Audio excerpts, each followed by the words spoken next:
We have got Ariel. Hi. Hi. What you got for us? I was just wondering if you can just tell me one fact about evolution that's true, assuming that's what you believe in. And one fact about evolution that's true. Yeah. It's a very broad theory. Yeah, I mean, what do you mean by that? Do you want an example of evolution that has been observed? No, I mean just basically like the creation of the Earth. Is not evolution. Yeah, that has nothing to do with evolution. And no, also, I mean, humans evolving from, you know, they did. bacteria. How's that? Okay. You understand that to get from a thing like a bacteria to a thing like a human being would take a huge number of transitional steps? Right. Okay. Well, then I will answer your question. Yes, human beings, ultimately, if you trace our ancestry back, you'll get to a thing like a bacteria. But, I mean, there's never been any fossils found that have proven the transitions. But you don't. But that's not how transitions work. Here, let me explain something to you about transitional forms. Okay. People who criticize evolution talk about transitional forms as if what you gotta find is like a creature with that's going from. I try to find a good example. Snake to a bird. Yeah, snake. Something that's going from a snake to a bird that's half snake and half bird. Well, it doesn't work like that.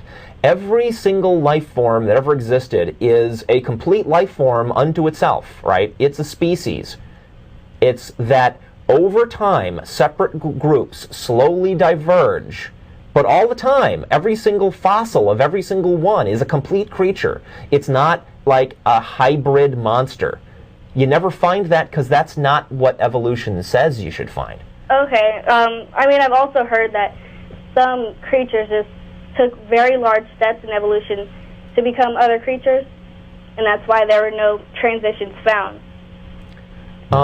There's a concept that I'm not a paleontologist. I'm not an evolutionary biologist, so I can only tell you what I've heard. My understanding is that there's this concept called punctuated equilibrium that says that that what looks like gaps in the fossil record might be explained by short periods of relatively rapid evolution. But when we say short periods of relatively rapid evolution, we mean like 5 million years instead of 50 million years, right? Yeah. That kind of short period. Okay. But nobody ever said, no scientist ever said that, like, you know, a kangaroo gave birth to a platypus. Right. Right? It doesn't work like that. Nobody ever said that. Well, actually, I have heard in the book I read that they said that one day a dinosaur laid an egg and a bird came out. Yeah, no, that's not how it works. Whoever wrote that book was lying to you about what evolution says. Okay. What came out of that egg was a dinosaur that was very, very slightly more like a bird than the dinosaur that it was born from. That's all. Okay. But to our eyes, practically imperceptible. Well, can I? We're not saying a dinosaur with feathers. Okay. Very tiny. I'm just wondering, like, what's your theory on how the Earth was created? That's called cosmology. That's basically how, you know, dirt and stuff like that in space forms and collapses into planets. Yeah, gravity. See, the universe is full of dust. Are you aware of that? Yeah. Okay, there's like matter all over the place. If you look at Hubble telescope pictures, you can see these huge clouds of dust. Well, there's gravity, right? And gravity, even a piece of dust generates gravity. It pulls things toward it. Yeah. And when enough stuff pulls toward itself, it starts to clump, and then it gets, you know, to be a bigger and bigger clump of stuff. And that is ultimately where you get, like, suns and planets and things from. Right, but where can life be formed from dust? Yeah, that's a different question. Well, I mean, that was like those are two separate areas. Yeah. Here is a website for you and everyone else who's watching to go to. Caller, you sound kind of young. How old are you? 15. 15? Okay. Yeah. I hope this isn't over Ariel's head. Well, for you and anyone else who's watching, there's a website on your screen, talkorigins.org. They have lots of articles and facts on there which kind of talk about how do planets form, where did life come from, how did life first start, what is evolution, where does evolution pick up, where are theories about it, all that kind of stuff. It explains a lot of it in detail. So that is a good site. I was just wondering what your opinion was, because I'm pretty... My opinion is mostly covered by that site. My opinion is that there are people called scientists, and their job is to look at the evidence and try to figure out what happened.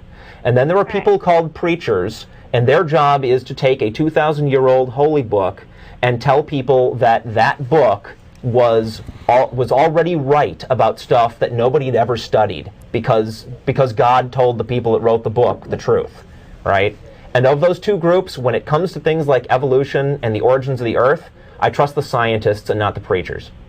That's my opinion. But I'm just saying, I don't find any truth in anything that they speak because nothing's actually been proven. Well, if you go to that website, they can show you all kinds of stuff that's been proven. Yeah, you haven't looked all that hard then.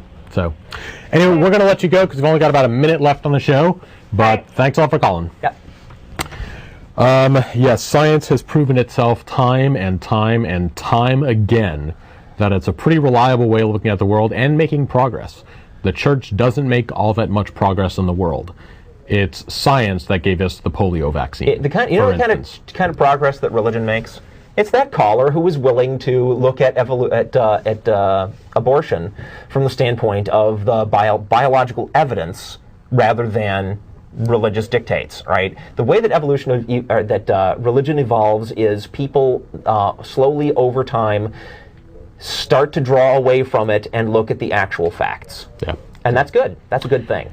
So, if you did not get a chance to get on the air this week, we're very sorry about that. We'll be on next week. But you can write to us in the meantime, tv@atheist-community.org.